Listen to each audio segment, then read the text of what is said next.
This time, Unknown Not the Mind Probe, episode number 74. All for one, and who for all?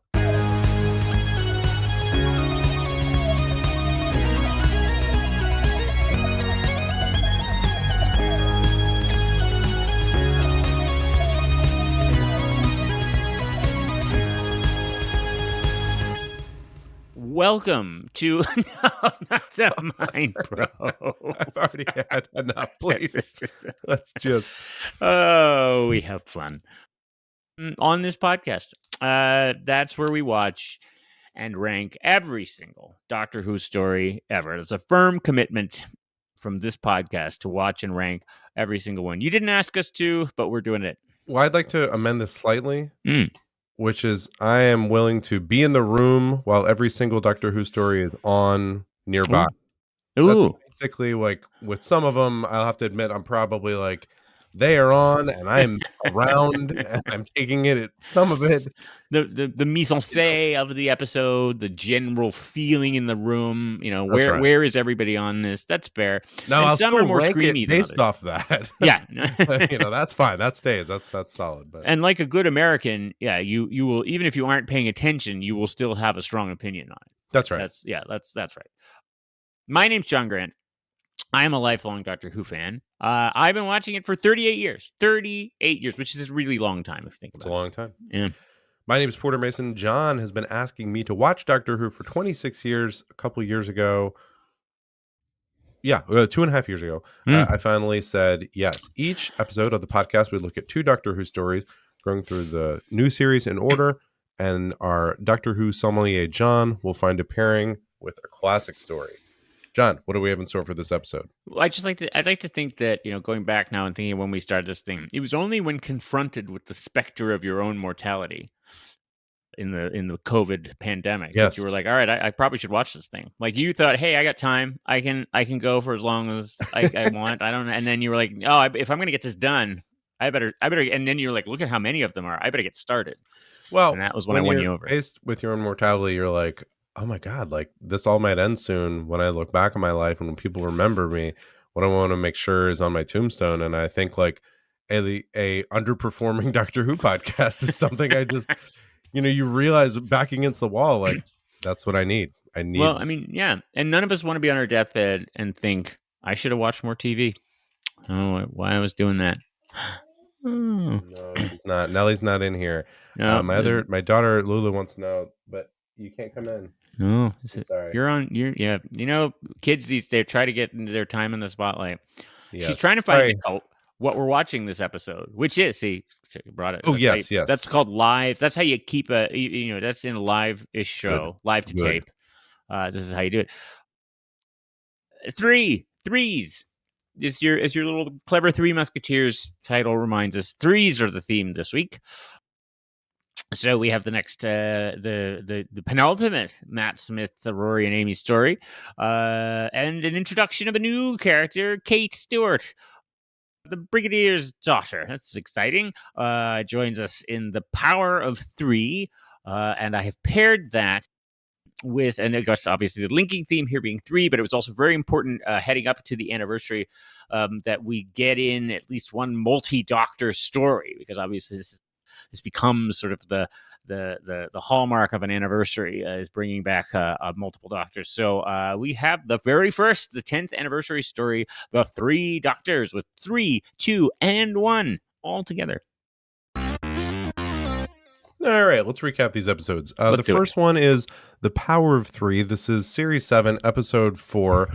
It's story number 229. It aired the 22nd of September, 2012. We mentioned this is the Doctor, Rory, Amy, and hey, John, maybe the last Rory and Amy. Yeah. We open with an Amy voiceover. It really seems like they might fall out of love with each other. Let's just listen. I really think this might be finally on our way, and let's give him a send off. It'll be nice, and let's move on. Anyway, John, we shouldn't linger. Yeah, exactly. We shouldn't linger in doorways. Here's a clip from The Power of Three. Soldiers all over my house, and I'm in my pants. My whole life I've dreamed of saying that, and I miss it by being someone else. All these muscles, and they still don't know how to knock. Sorry about the raucous entrance. Spike in Artron energy reading at this address. In the light of the last 24 hours, we had to check it out, and the dogs do love a run out. Hello. Kate Stewart, Head of Scientific Research at UNIT. And with dress sense like that, you must be the doctor. I hoped it'd be you. Tell me, since when did science run the military, Kate? Since me. UNIT's been adapting. Well, I dragged them along, kicking and screaming, which made it sound like more fun than it actually was. What do we know about these cubes? Far less than we need to. We've been freighting them in from around the world for testing. So far, we've subjected them to temperatures of plus and minus 200 Celsius, simulated a water depth of 5 miles, dropped one out of a helicopter at 10,000 feet and rolled our best tank over it, always intact. That's impressive. I don't want them to be impressive. I want them vulnerable with a nice Achilles heel. We don't know how they got here, what they're made of, or why they're here. And all around the world, people are picking them up and taking them home. Like iPads have dropped out of the sky, taking them to work, taking pictures, making films, posting them on Flickr and YouTube. Within 3 hours, the cubes had 1,000 separate Twitter accounts. Twitter. The rare Flickr reference, too. Yeah, right? I mean, it's always risky in any show when you mention these kinds of things. It's going to date instantly, right? But this one, yeah. And this is 10 years old. This is at least 10 years old. Well, similarly, we'll talk about in the classic episode, there's a Beatles reference. Yeah. That I was surprised to hear, and then I was like, wow, you lucked out. You referenced the one cultural touchstone that actually will last through the ages. As will Flickr, I'm sure. They will come back. Yeah. Guns a-blazing, and Flickr's going to make a comeback. Flickr. Flickr was a photo-sharing social network that started in the 2000s. Yeah, yeah. But who wants Very to key share to the photos? plot. Very key to the plot. So Yeah. read up on it. Well, Kate Stewart, the Brigadier's daughter. Yeah, how about that? The incomparable Gemma Redgrave. She is of the Redgrave family. Wow. Yeah. Interesting. So bloodlines in the character and the actor. Yeah. So she explained it rather well here where we are. There, a bunch of cubes show up. They're all over, and we don't know what to do about them for a while. And while we're having that little while, the doctor shows up, and Rory and Amy and Dad, by the way, Brian. They must have liked having Brian around. They brought him back, and they make a big deal out of the fact that basically they, in their semi-middle age, they're realizing that they're like, God, I think we're actually more interested in boring, banal stuff than the adventures. Like, I think we're done. I think we're good. Yeah, we're getting old. So hope was springing eternal in me. I was like, oh, this is an interesting way to kind of do their send-off, which is like, hey, you know what they're showing is that, like, hey, we've kind of grown up, and the doctor can't. So obviously he's going to keep going, but we've kind of grown up. And I've certainly had this feeling in my life where, like, you get to the point, somewhere in your 30s where you're like, oh, those things where I would always like push myself and push others, like, we got to do this. Come on, we really need to do this. I'm like, I'm actually really enjoying very boring things in my life. And old people throughout your life, old people will tell you throughout your life that those boring things and they're just like, daily habits and little normal things in your life are the things they end up cherishing. You're like, whatever, old man. And then you push them down a flight of stairs. Right. Yes.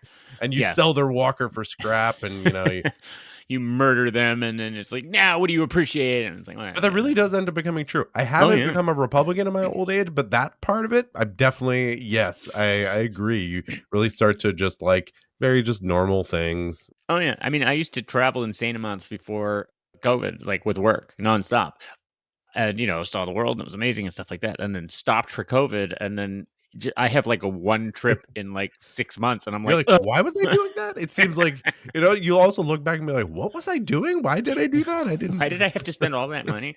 And I'm just like, I don't want to go on this trip. And it's like, it's like 3 weeks from now, and I can't stop thinking about it. Just like, so they're thinking about it and talking about it. I forget if they sort of talk to the doctor about it, but you can just feel it from them. The doctor feels it from them. And doesn't she at one point say, like, we think we've aged like 10 years? Like, that's the other thing. They're aging, right? And but they're, as far as their world is concerned, they've only, it's been like however a year or whatever, but like they're spending all this time with him, and so that'd be kind of weird, right? They're constantly sort of getting older, and so they're trying to figure out how long it's been. Yeah. So the doctor ends up.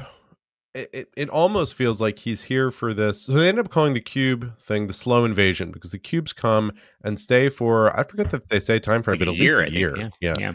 And they call the slow invasion, and the doctor ends up basically sticking around because he's feeling like they're ready to go. So he's like, okay, well, maybe I'll just kind of be here and be normal with them. And we see a montage of scenes of him not being able to handle that, Yeah. where they're doing, just their normal life. Like Rory says a couple times, the doctor's like, where are you going? And he's like, I have a job. I have to go to my job. Like, I can't just stay here. And the doctor's like, oh, go to your stupid job. Where he's like a nurse in an ER. Like, it's a very important job. Anyway, so that's all there in the backdrop.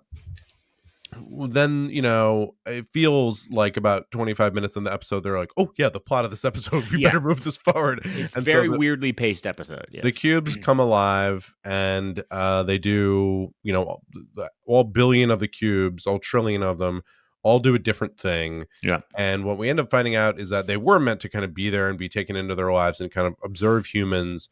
And it's very quickly just sort of thrown out. It's because they're observing us to attack us better, and now they're attacking. Like, it just happens very quickly that this is thrown out there. We find out that there's an alien race called the Shakri. The Shakri, yes. Who are the self-appointed pest controllers of the universe. And basically they know that humans are about to set off into space and explore the universe. And they're like, oh, we could just not do that. That'd be great if we didn't do that. Yeah, it's not, I think we're supposed to take it as like, oh, that's a terrible thing for someone to do. But I feel like now, maybe when this came out, but now I'm just kind of like, I'm not entirely against their plan. They may not entirely be wrong that it may not be best for us to scatter across the universe.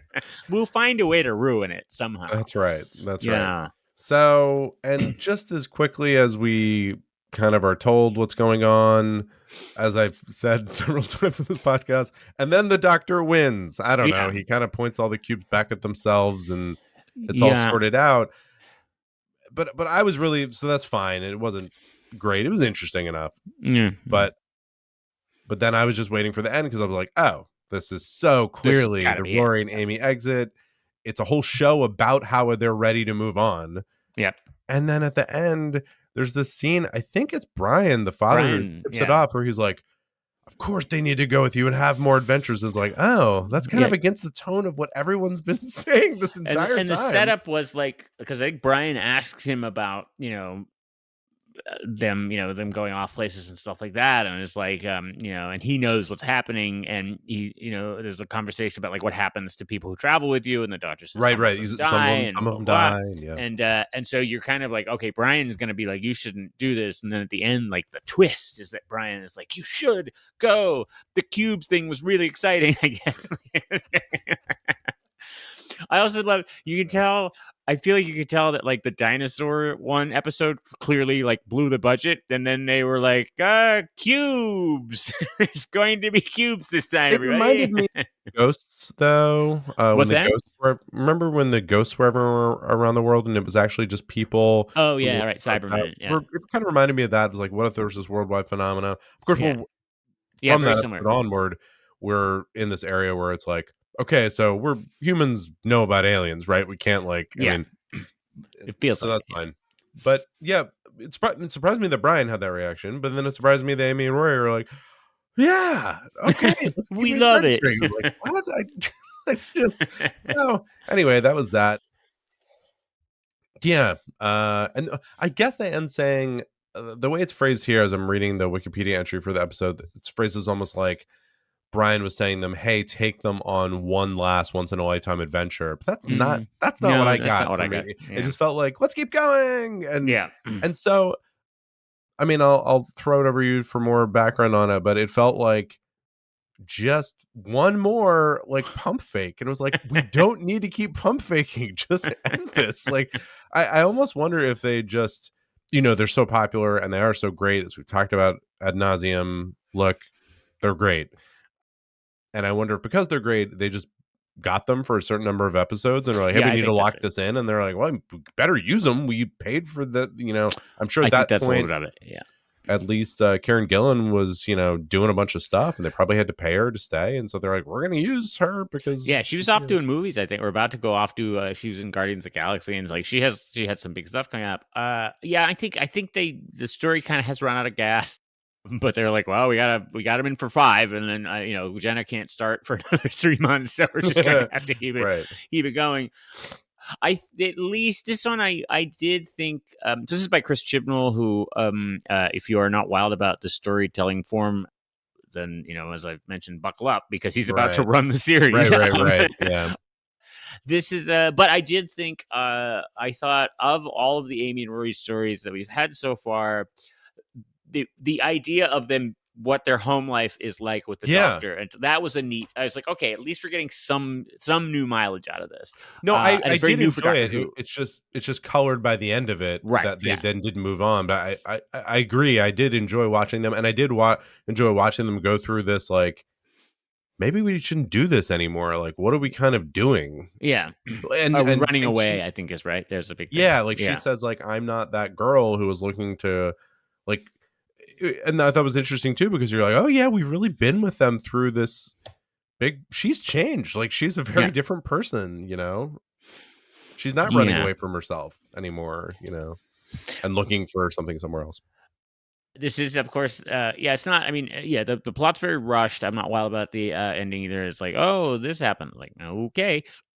And it's also they're like, it's an ancient race that the Time Lords thought they're legendary, and like they set them up as this big thing, and it's basically just like a recording of a guy. And then I even forget how they've solved the thing. They kidnapped Brian from the hospital for some reason, which is never clear why they bothered to do that. So they're all transmitting back to him or them, the Sarkis or whatever, and so he switches the signals so that they're all transmitting like to each other and kind of like blows the circuit, that kind of a thing. Yeah, it's like, sure. This will be remembered for the introduction of the new unit and Kate Lethbridge Stewart. Yeah, she was great. Which is, and she's very cool. And she comes back quite a bit. She's back. It's to this day. She's supposed to be in the next season that's been announced. So, she's the new Brigadier, basically. And so there's a whole,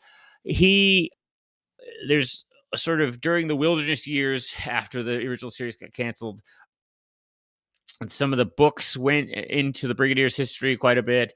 And there was a daughter, Kate, I think mentioned in some of the spin-off media, like there was fan movies. It was a lot.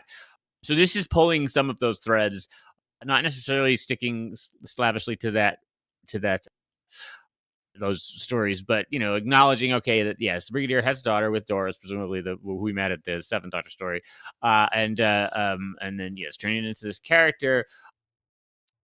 See, the complicated thing is the Brigadier is also owned by other writers. He's created by these other writers, and so they have to pay rights every time they use the character, and I don't think they have to do that with Kate anymore, but. It's all very complicated. But anyway, she's great. It's a great performance, and it's nice. Sort of the new, like, efficient unit that we saw with Martha and stuff like that back in the... Now run by scientists. Yeah. And, she obviously sort of has a hero worship. There is, as always, of course, any character who's ever been on the show, Big Finish has a spin-off series. So there is a unit spin-off series with her character, and we're about to meet Osgood, who's another unit character. She's great.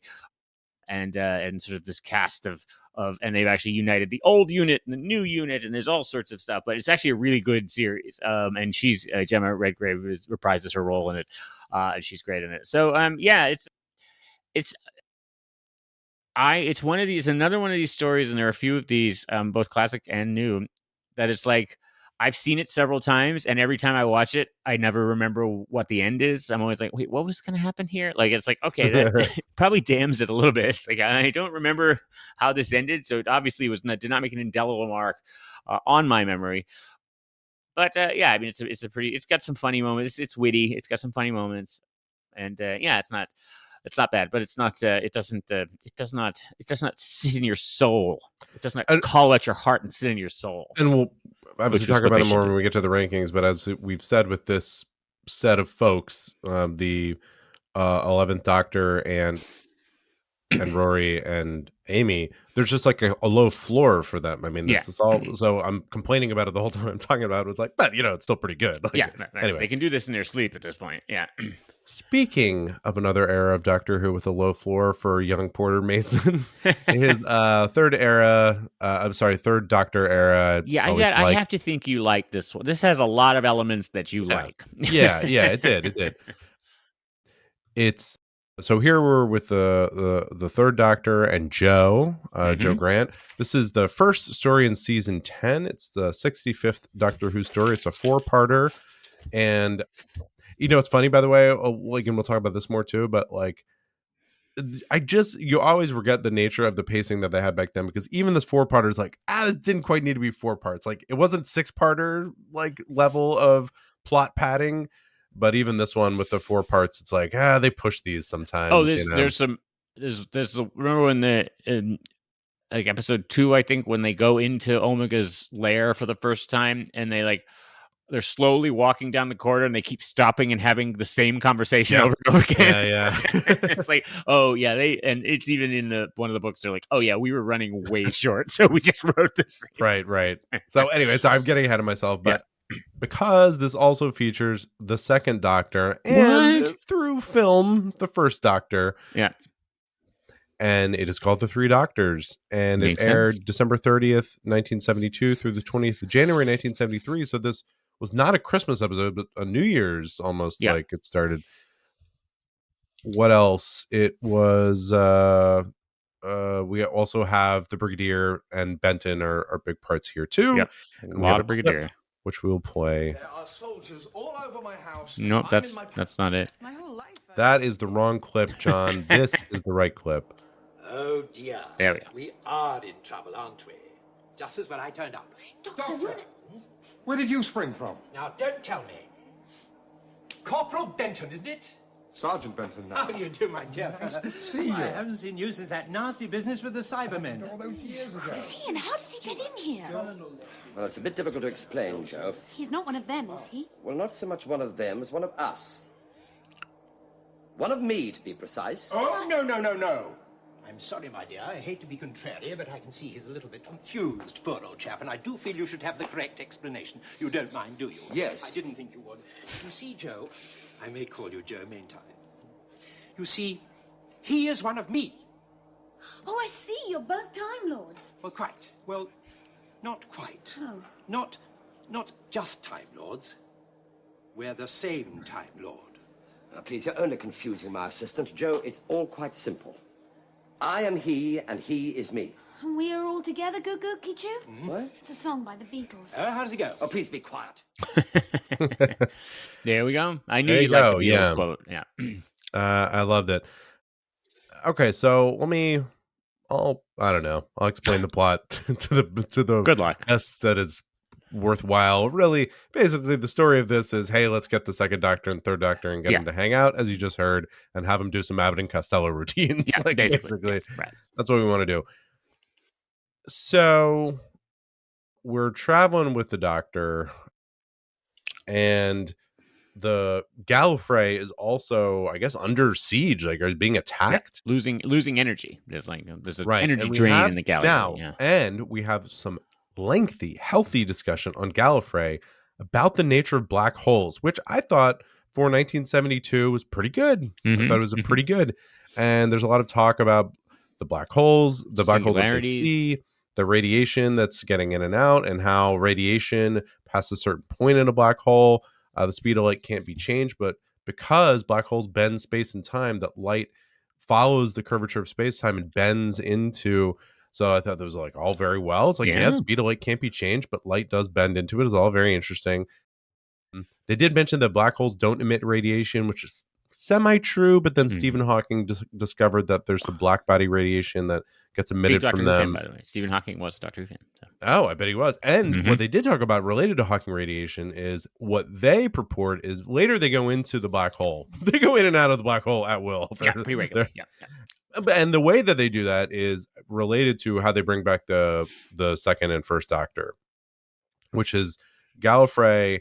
They have I think of them having space time as like they have the controls of some big like digger or like construction thing. They're like, why don't we just bend it a little? And they know they're not allowed to do it a lot, and they know they're not supposed to. Although on the Gallifreyan ship, or just on Gallifrey, they're talking there, and one of them's like, we have to bend space-time and bring back the earlier regeneration of the Doctor. And one of them's like, that breaks literally the first law of time, or whatever they say. And he's like, but we got to do it. And they're like, okay. That was it. That was the only challenge. Like he just sort of scolded him, but it was breaks like, every fine. law.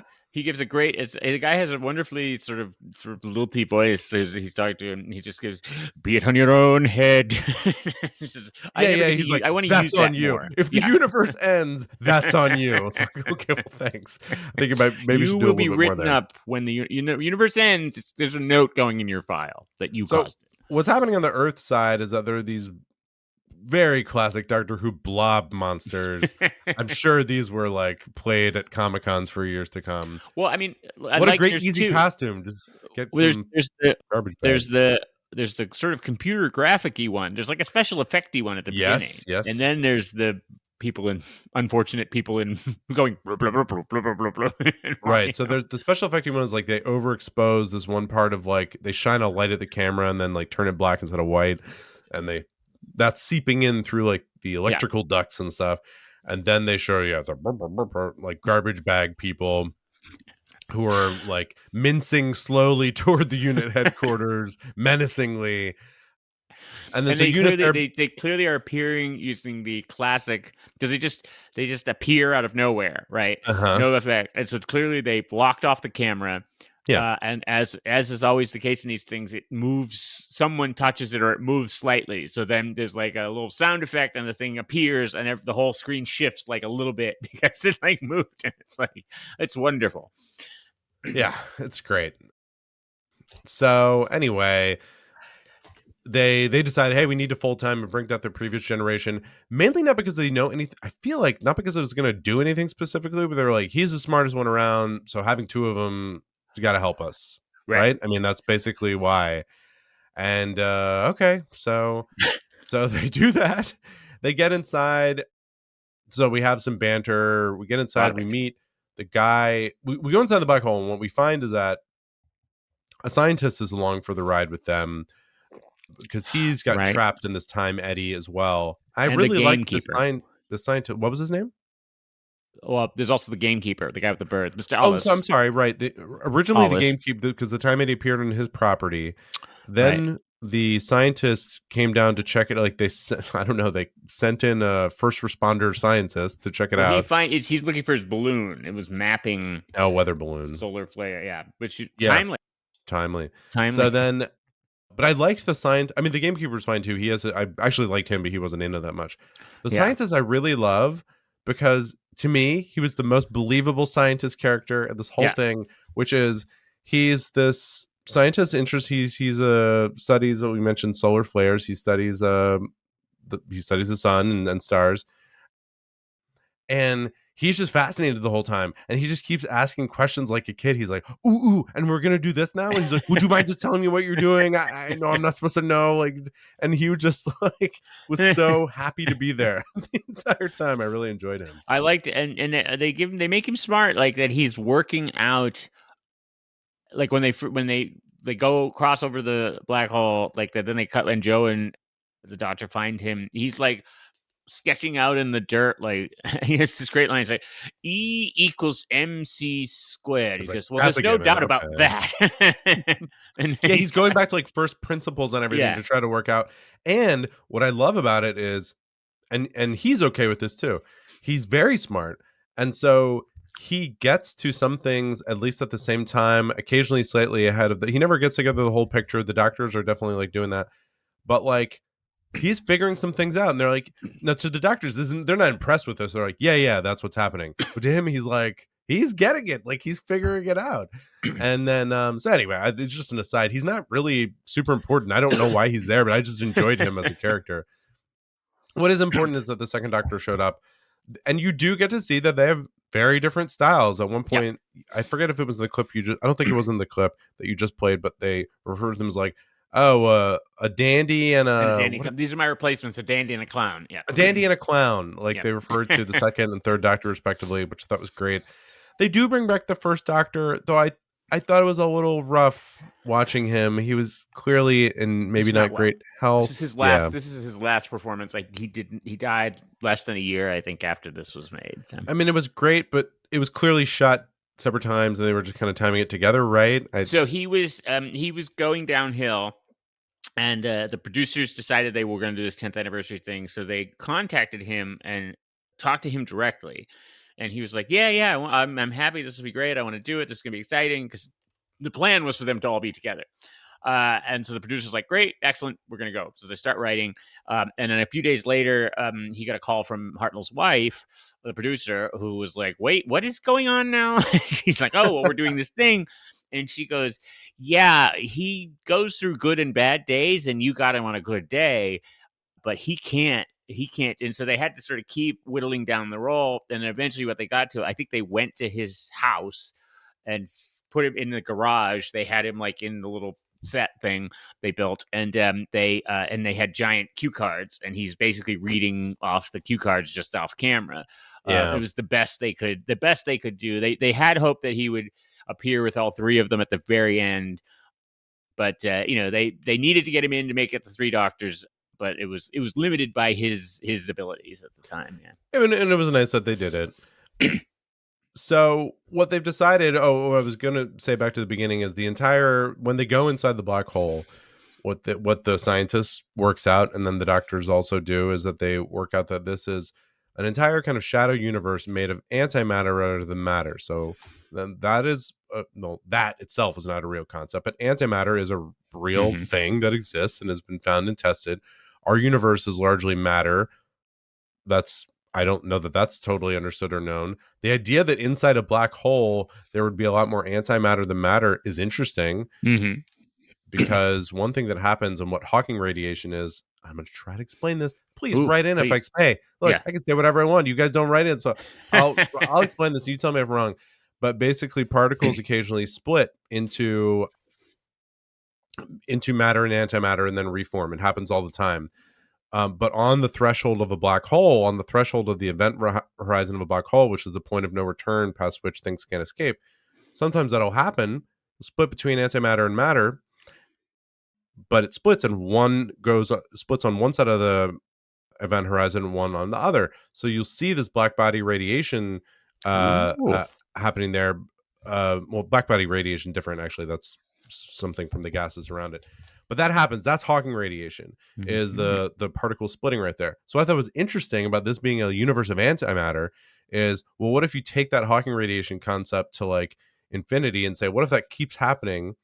If an antimatter stays on our side, that's going to quickly collide with matter and go away. But if it goes on the other side, it may stay around. So maybe that happens over and over and over again, and you do end up with this world of antimatter inside a black hole. I love this. I love this idea. Now, it would not be bent to someone's will. It would not turn you. It would not bend to someone's will, and it would also not be this like queerly exact copy of our universe like laws. But that doesn't make any sense.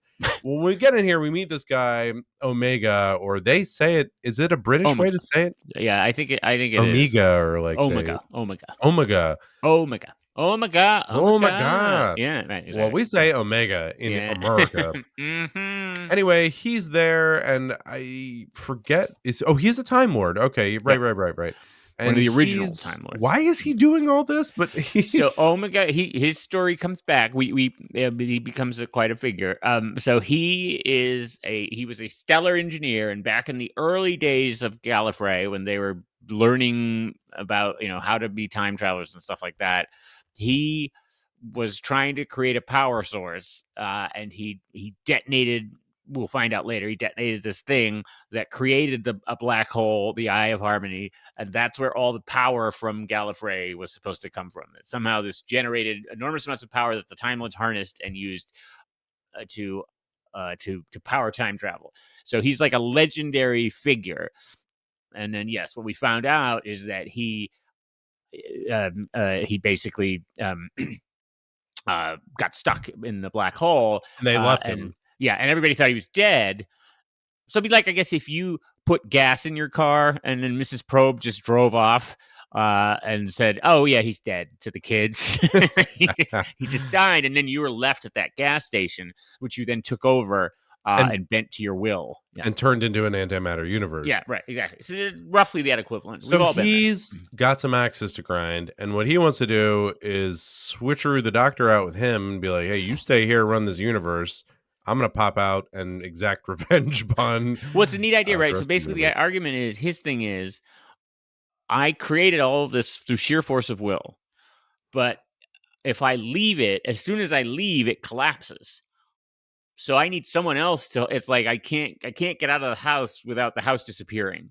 So I need someone to hold the house together so I can. Why does he need it? Does he want to return there? Like, what does it matter? I guess, like, basically, as soon, I guess, like, it doesn't give him enough time to get through the event horizon or something like that, right? Like, as soon as he walks out, he loses his control and it all falls apart before he can. I don't know. Let me tell you something about antimatter universes also. They are full of scenery longing to be chewed by Omega. He is not a subtle performance. Putting it all out there. There's so many lines that he gives that I was like, I want to watch this again and just I want to give this reading of a line like, "Oh, the gods of Lagos." Like, he was well, just it really is. This may not surprise you. This is the same actor who played Eldrad. Also a subtle performance. Eldrad must and he also played Azal in the Demons. So yes, he's very good at loud booming voices, and he's not stable. So what else? He's not stable. What I love about it, he's a great villain because he has all these huge ideas, big dramatic voices.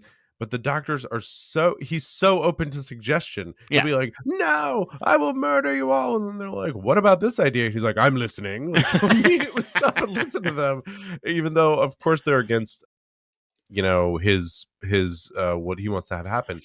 Anyway, the second and third Doctor, the first Doctor is just sort of there to keep saying, like, mysterious things, like, just look around you, it's there, and then they kind of discover something. The second and third Doctor, it's a bridge. Well, what's a bridge for? Crossing. Well, then cross it. They ultimately trick him in saying, like, yes, here's a way that you can get across, but then in doing so, they like destroy it. And the flute, the recorder falls in the shield and doesn't convert. Everything converts to antimatter when they cross over. One thing didn't convert, and that causes the matter explodes with the antimatter and destroys the whole thing. Yeah. And Joe, by the way, is there the whole time with a great outfit on. The blue, Joe's outfit is pretty great. And the Brigadier is just comic relief. I mean, the Brigadier is having a field day. Yeah. He's having fun. And then they get back and we realize that, we got to say goodbye to the second Doctor again. He's got to go back. And I guess when they picked him up, they picked up the second Doctor and folded him in prior to some events and other events. So he doesn't know everything that's happening. This starts a bit of a mess with the second Doctor's timeline that gets even worse later on. Because it's like if they've lifted him from his time stream, he seems very comfortable with the Time Lords, even though we know from the War Games, which we saw, that he hasn't. He's running away from it. He's been hiding from the Time Lords. So how would he be? So there's a whole theory about all this that comes back later. We'll talk about when we get to the two Doctors. And the Doctor gets his TARDIS. I was going to say, and then the big end of, if you're watching this in timeline, is the third Doctor can now travel around space and timing, and he gets a circuit for the TARDIS, which allows him to go. And then also they just unlock, they take off his porn filter and let him know about space and time. He's like, he just immediately says, like, "Oh, I have all my knowledge back. Like, I have that back about how to do it." So that's great. So this kicks off a new era for Pertwee and everything. Yeah, he goes back on the road. Yeah, so this is the 10th anniversary special. Written by Bob Baker and Dave Martin, who are Bob Baker famously is I think the Wallace and Gromit writer, created K9, stuff like that. They were known for their complicated plot. This is if you squint, look at it slightly from the side, this is supposed to be a bit of a parody of the Wizard of Oz, right? The house that goes over the rainbow. I mean, the house flying through the rainbow. There's a little bit of the wizard behind the curtain. There's some parallels. But yeah, the big thing was bringing back the original Doctors. I mean, it's an interesting thing, right? It's like obviously there aren't shows like this.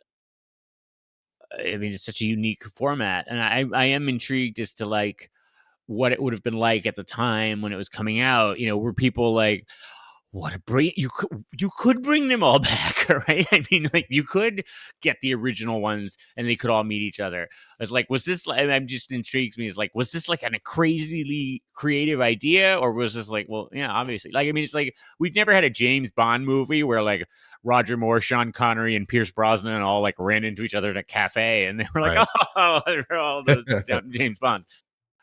So yeah, and I mean, Troughton had only been out of the role for I think 3 years. This is I think this is so he'd been away for 3 years, so he wasn't that far out of it. Hartnell, of course, had been away for a long time. And yeah, I mean, it was a sort of clever way to celebrate the history, and as it becomes the sort of, I mean, we'll in a few weeks or a few episodes from here, we'll do the 50th anniversary special, which was a multi-doctor team up, and the 5 doctors is the 20th anniversary one. So I mean, Well, it seems like bringing them in it becomes a thing now. So this was recently done in that Spider-Man movie that came out in 2021, and of course, with that, they have to bend into a bunch of machinations for why Spider-Man would be involved in time travel, which they do. It's actually a really fun movie. With this, it seems like such an obvious thing. It's like, yeah, well, he's a time traveler, so I'm sure this would happen fairly often. They have to. There is some.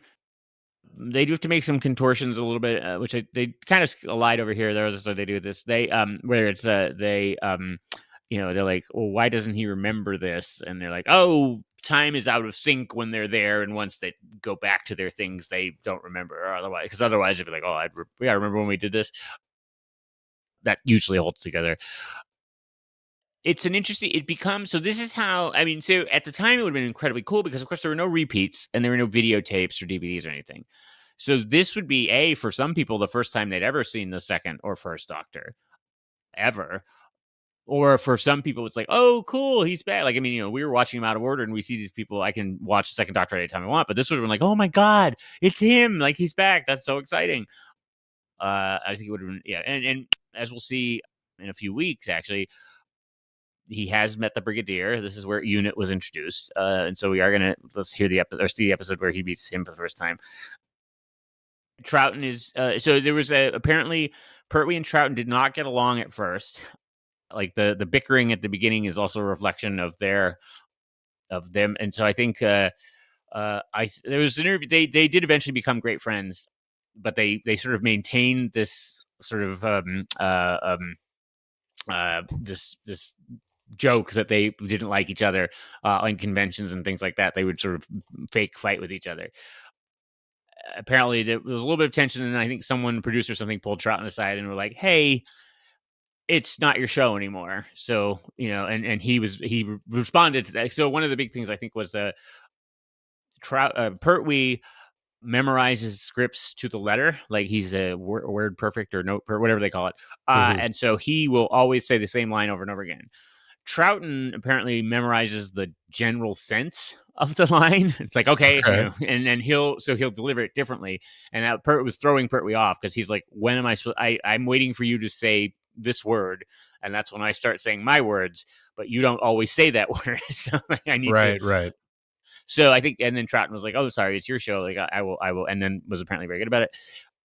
There is the Brigadier is very much comic relief in this.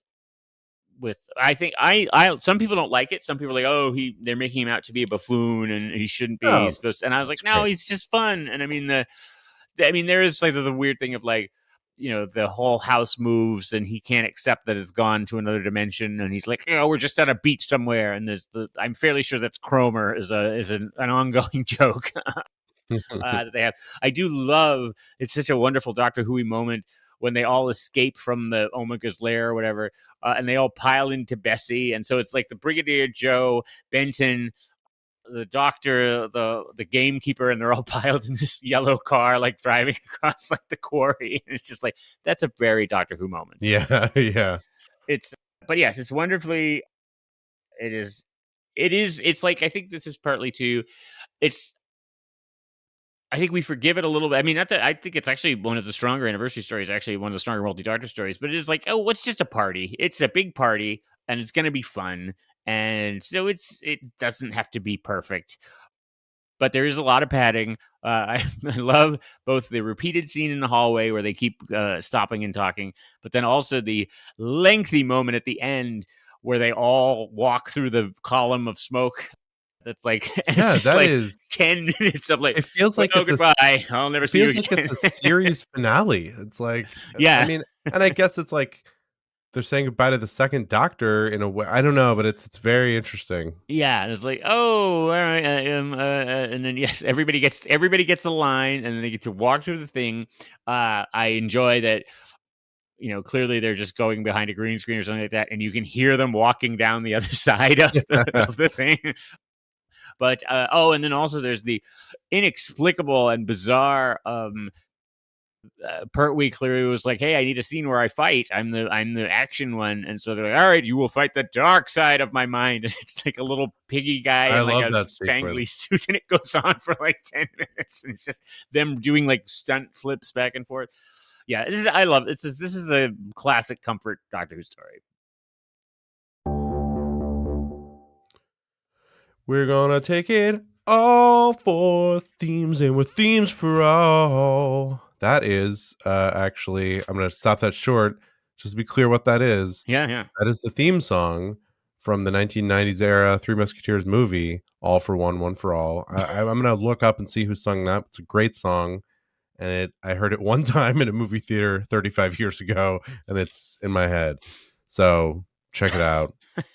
All for One, One for All. I'll find out the artist. It's probably someone Wow. famous. It's probably like Bon Jovi or something. Was that from like a Three Musketeers? But what's it? Yeah, there was a Three Musketeers movie with like Right, Emilio yeah. Estevez and Oh yeah, in the Young Guns era. They also did Kiefer Sutherland was in right, it. sure.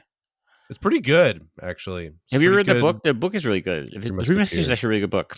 Alexander Dumas. I don't read books. I don't have time for all these books. But I your got daughter would theme. get cash money if she I have read very this book. short theme song parodies to whip up. John, we're adherents of the repeating themes here on No Not the Mind Probe. We like to look at ideas and thoughts and feelings that run like threads and rivulets of water throughout our lives and throughout Doctor Who. What do we want to talk about this podcast?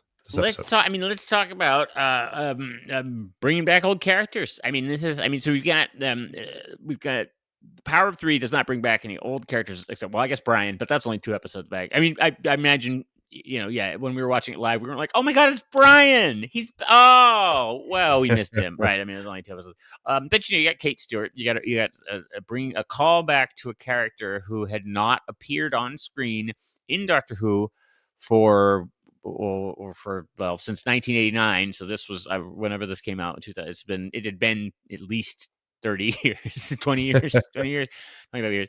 And of course, you have these callbacks. Here, I guess my big thing is what, as I was sort of talking about in the segment, like what else does anything like? We do bringing back old characters is a thing that shows like to do. But it's hard. It's very difficult. It's not easy to do. We have it coming up, I guess, for genre fans. We have it coming up with Picard, right? We are about to have season 3, which is the trailers just keep adding new people that have been on the show before. I have to say it. I have not kept up with it. I've enjoyed it, but I haven't kept up with that show. I've heard it's very good. When I saw those trailers, I was like, well, I kind of got to catch up now. I want to see all the old people running around with each other. Yeah, and it's just like it's curious. I was trying as I was watching, because I love the Three Doctors. I've watched it many times. Like this is one of the ones where I can really repeat the dialogue in huge chunks, and it is a popular one among Who fans. But it is kind of like it's like, okay, so there's a great, we'll watch it in a couple weeks of the 5 Doctors, which is the 20th anniversary one. And on one of the DVDs, there's a fantastic secret commentary that you can find, which is, so they have the usual DVD commentaries with the actors and the producers and stuff like that. But then they had this secret commentary, which is David Tennant, the current producer, Phil something, and then another producer who had never seen 5 Doctors. and it's a wonderfully joyful commentary. But all it is, because David Tennant, of course, a lifelong Doctor Who fan, all it is, and the other guy too, all they are doing is the whole time just being like, oh, and then we saw her, and she came back. Oh, you do not understand how exciting this was to see this, to bring this back, right? So yeah, it's just interesting. Can you do these things anymore? These characters never go away because we can watch them over and over, and we can access any point in their timelines and sort of see them. It's like, yeah, do these anniversary stories have this same power anymore, or do bringing back these characters have this power anymore? Because it's like, yeah, I saw him last week. I watched it last week. Like, what is an anniversary story meant to do at this point? I mean, it's right. It's, you can't blame it for playing on nostalgia. It's like, that's the point. Right. It certainly wouldn't be meant to bring new people in. You hope, but it's like, contrast this with the school reunion, which is when we brought Sarah Jane back in the David Tennant one. That's not like a special. That's not like, ooh, like it's cool. It was exciting, and it was a character that advanced the plot and brought the story along. Whereas this is clearly like, yeah, this is for 10th anniversary. You're welcome. True, and you can't do it all the time. So it does seem to me you only do that at a big moment. You just wouldn't want to do it so often. But I'd argue that the reasoning here for bringing back both versions of the Doctor somehow is more believable to me than why we just are running into Sarah Jane for some reason. Like, that was a fine episode, but it was sort of like, this is just fan service. We just wanted to bring back Sarah Jane, so like, sure, why not? She's here. Although then they want to do the spinoff too. So yeah.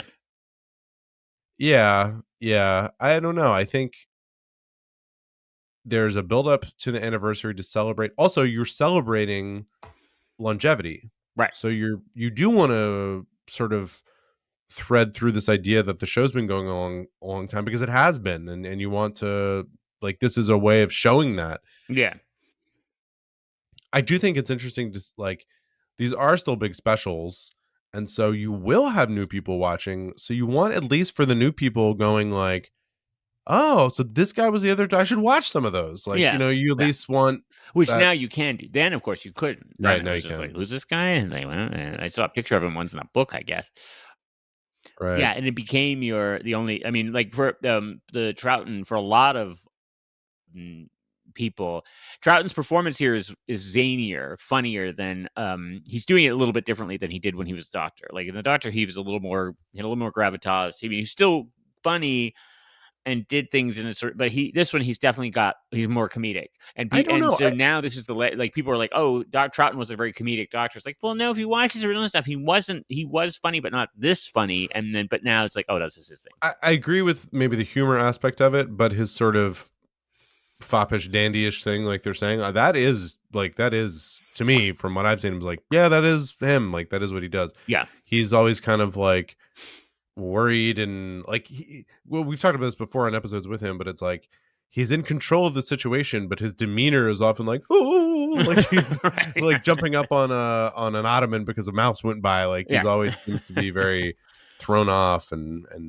impish, but yeah. So I mean, I guess I think they serve the purpose of, it's a self-celebration, it is navel gazing, but it is a way of sort of bragging about, like, look at this thing that's been going on a while, and look at this parlor trick we're going to do. Plus, for fans, and then underneath it is, well, for fans who are really into this is just loaded with stuff for you. Maybe not this one as much as what you're describing in the Five Doctors, but we'll see. But which is not a good question. Which is, we're rewarding you. Stuck with us 10 years, right? Here you go. Right.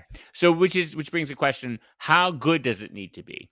Right? Is it like, yeah, this doesn't need to be Citizen Kane. It's a birthday party and we're all having a blast, and here they all are, right? I mean, it's like, does it have to be the best episode ever, or do you just have to be like, here you go, look, it's old people? You know what they sometimes do now, which I don't think they would have even thought of doing in the same way, or they certainly at least wouldn't, and then they don't consider that a regular episode now. But one of the things they did for the Friends reunion, so this is different, right? The Friends wasn't still going, right? But notably, they were talking about, like, well, will they do a Friends reunion? And I'm a huge Friends fan. I'm like a nerd about that show, which whatever I am. And I love that show.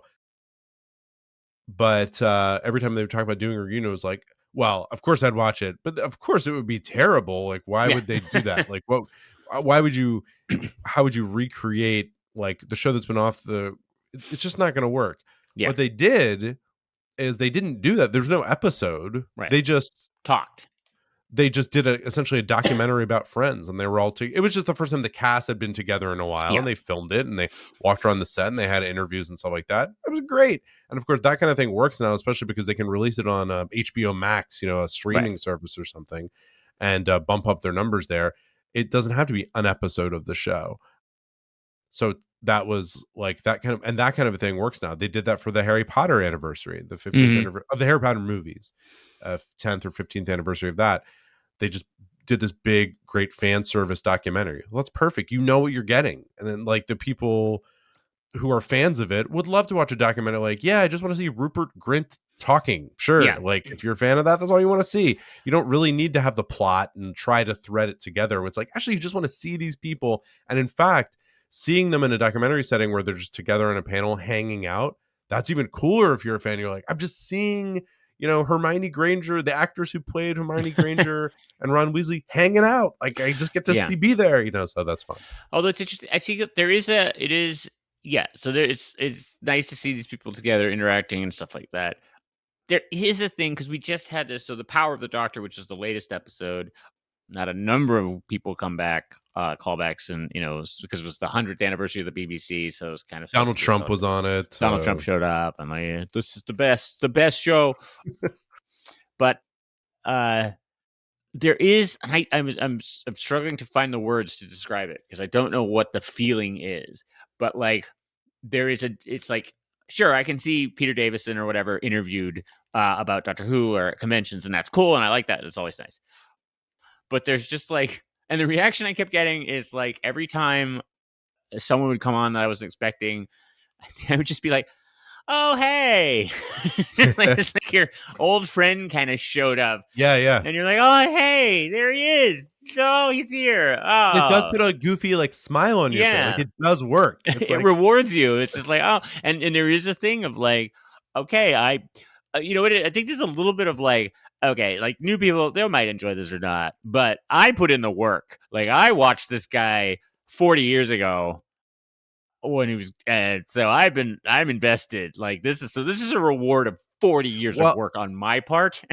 Don't you also, when you're watching something like that, don't you have something inside of you that's like, well, I get what they're trying to do. I'm a little above that. It's not going to work on me. And then when it happens, you have this big goofy grin and you're like, hey, it's her. And then you're like, okay, this works on me. It doesn't matter. Yeah, there's something on a visceral level of like, and yes, and it is, and you, I think that's the thing. It's like, you take a weird sense of accomplishment. Like, yeah, look what I did.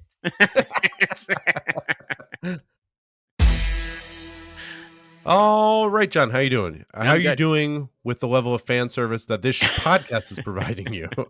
What we should have done, we did have Mike and Mrs. Probe on an episode a long time ago. In another 5 years, we'll have them come back, and everybody will be like, hey, I remember them. Like, we should have more guests so that we can bring them back. Because sure. Or one of us should quit the podcast, be recast, and then in 10 years we'll bring the original one back and have a nice little look for all those exciting stunt casting ideas on upcoming episodes of No Not the Mind Probe. John, there are over 300 official Doctor Who television stories. We have ranked 146 of them, I think. Yeah. And so we're going to rank 2 more today. Yes. So I'll start. These were a little tricky for me because as we talked about it, there's sort of things we liked and disliked about these. I'll start with Power of 3. Again, it's a Matt Smith, Amy Pond, Rory story. It's great. Mechanically, it's nothing wrong with it, right? Yeah. But I had to put it probably on the lower end of those. Not lower end. There have been a couple that there was a recent one I really didn't like. I don't remember which one, but not too far down. I ended it up at about, it was 55, so it's right above Modern Undead and 42 and Daleks in Manhattan, and right below Partners in Crime, Waters of Mars, Utopia, Midnight. One of the ones that struck with me about this one, for whatever reason, as I was putting around there, I put it below. I was going to put it above Beast Below and stuff like that. But I saw Turn Left, and I was like, you know what? I like Turn Left better than this. And they feel very similar to me. Yeah, on a level. I don't know, but I mean, they're not. That was like a Dr. Light episode. Yeah. But it's this idea of like my life without the doctor. And I was like, no, I like that better. Like that has to go above this. So that's where it ended up. So 55. I think the fans will agree with you on that. Yeah. So then of our 148 episodes, I put 3 Doctors. I think maybe I thought I'd like this more than I did. I did enjoy it. And it had all, like you said, a bunch of stuff that I like. But and by the way, I did want to mention, I barely mentioned her, but I did like, I'm excited to hear that the doctor's daughter, I'm sorry. Brigadier's, yeah. The Brigadier's daughter will be returning because I did really enjoy her. Yeah, she's great. 3 Doctors, I put at 85, kind of in the middle of the pack. Mm-hmm. Totally enjoyable. It's just maybe a little long, and I don't know. It just wasn't really grabbing me, and I don't like Troughton enough that I was like, yay, he's back. I was just sort of like, okay, it's fine. So yeah, I actually would like a straight ahead. So for example, I have Spearhead from Space, the first regeneration episode of the 3rd Doctor, a good bit above that, I think. So yeah, I think a straight ahead, that I had that at 60. So a straight ahead 3rd Doctor story in this era, I kind of like a little more. So that's where it was. But it's totally enjoyable, and I could see how it'd be a good popcorn one to put on. And again, Omega, just as an acting force of nature, love him. Definitely not underplaying anything. No, nothing left on the field. We pretty much agree on the Power of 3. I think that is. I've got it at number 69. 69. Because it's so sexual. Yes, it's very. No, it's a solid story that gets dinged for, frankly, for the ending. Right? It's like there's no plot. There's really just no plot. It's like there's some cubes, and I don't know. There's also a little girl sitting around at a hospital for no apparent reason whatsoever. Oh yeah, we never come back to her. I don't know what that's about. She seems important. Someone should look into her. So yeah, it runs in circle. I mean, it takes at least 20 minutes before anything remotely plot centric happens, other than the cubes arrive. And so, and that can work. Like The Lodger is not the one where the Matt Smith lives with James Corden, is not in universe. That's the actors. Nothing happened in that either, but it was still interesting. But here, yeah, it's like, okay, if you can't close the deal, I'm gonna ding you a few points for that. So I've got it's a solid story, and I've probably rewatched it more than some of the other Matt Smith ones because again, I think that the Jenna Redgrave is cool, and it moves along enough. 3 Doctors I've got high for probably the reason we were just talking about. It's like there's some weird dopamine hit from look at them all and seeing Troughton and Pertwee interact. And to your point that you going, I did this. Yeah, look what I did. And I think probably. So obviously, this was the 10th anniversary of 73, so I wasn't born yet, but. Probably at some point in my childhood, and I don't know that I can remember the first time, but at some point in my childhood, I was just innocently going along watching Doctor Who. There were no reference books or internet, so I didn't know what was coming next. And one day this came on, and it was just like, what? And like, especially because then I would not, because the rotation of Doctor Who stories in the US in particular was mostly 3rd and 4th Doctor. So I knew that there was a 1st and 2nd Doctor, but I had never seen them. Oh, wow. So yeah, this would be like this thing of like, whoa, like, this is exciting because I know this guy exists. So and you would maybe read about them in the book? Yeah, I might have read about them in books, and I certainly probably, but there were like that celebration reference book I showed the last episode where the 20th, like they would have seen their pictures in that, so I knew they were around, but I would probably have been surprised like when this just came up. And I mean, I'll give them credit; they don't hide it. It's like the 3 Doctors, and you're like, well, I guess there's going to be 3 Doctors. It's not like, and I think I always forget when I rewatch it. I always think, it's gonna take a while for all of them to show up, right? They'll sort of slowly spread it out through the episode. It's like, no, 10 minutes in, Troughton's there, and then like it takes the time was about 5 minutes to be like, well, this isn't working. Send in another one. Like, okay, so that I'm always surprised how quickly that happens in the story. But yeah, so I've got it at number 15. I've got it right under Robot. Nice. Which is another one of my favorites. And this is in the high up comfort food Doctor Who. It's like the excitement of the three doctors, the being together, and just the all-time classic sort of Pertwee-esque story with crazy monsters and the Brigadier being funny. And and obviously also the pride of the accomplishment in me of knowing what's going on, I guess. Yeah.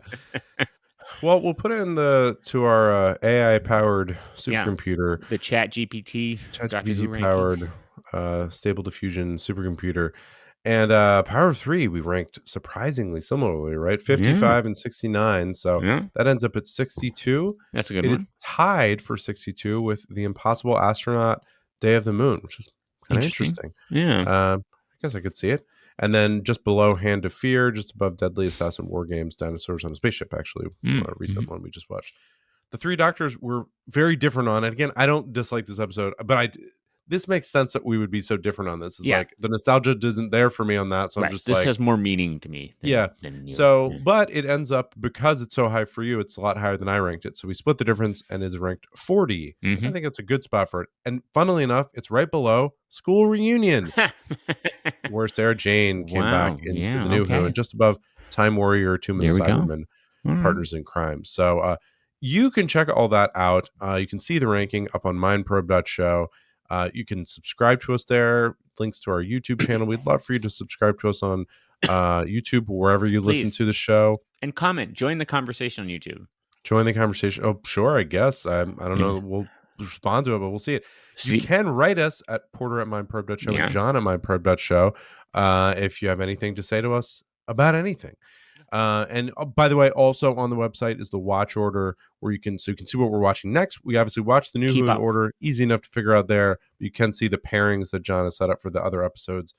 John, what is the pairing, and what are we going to watch on the next podcast episode? All right. Well, I don't want to get you too excited. Okay. But I'm just going to tip the hand here. Okay. Because I think you need it. Okay. The final Amy and Rory story. But like, really? But the really final Amy and Rory story has come upon us.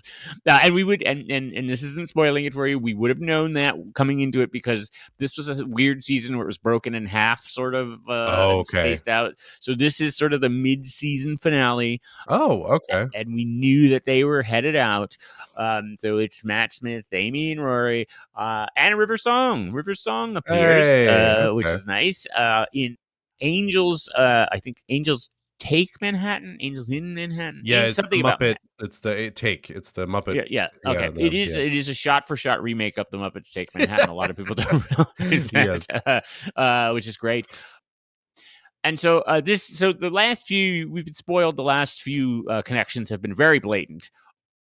This one is a little bit more buried in the plot, but basically the Angels are using people as fuel, and so people as fuel is a underlying theme of another Sixth Doctor and Perry story, and if you love them before, then you will love them in this one, I guess. And it is revelation of the Daleks. The Daleks return, sort of. This is a we'll talk about it next week, but this is an interesting one. So it's Daleks and Angels. Well, thanks for everyone for listening, and please tune in next week for that. It strikes me, I don't like the Sixth Doctor, and it strikes me that I haven't watched any of the Sixth Doctor for a long time, but that's fine. But what that also means is there's going to be a period where I'm just going to be pummeled with Sixth Doctor stories during this. Because it doesn't have that many of them, so you're probably safe then. Well, how are we going to watch Trial of the Time Lord? Oh, well, we've already watched one episode of that. Oh, yeah. Oh, well, that really had an effect on me. Mindprobe.show.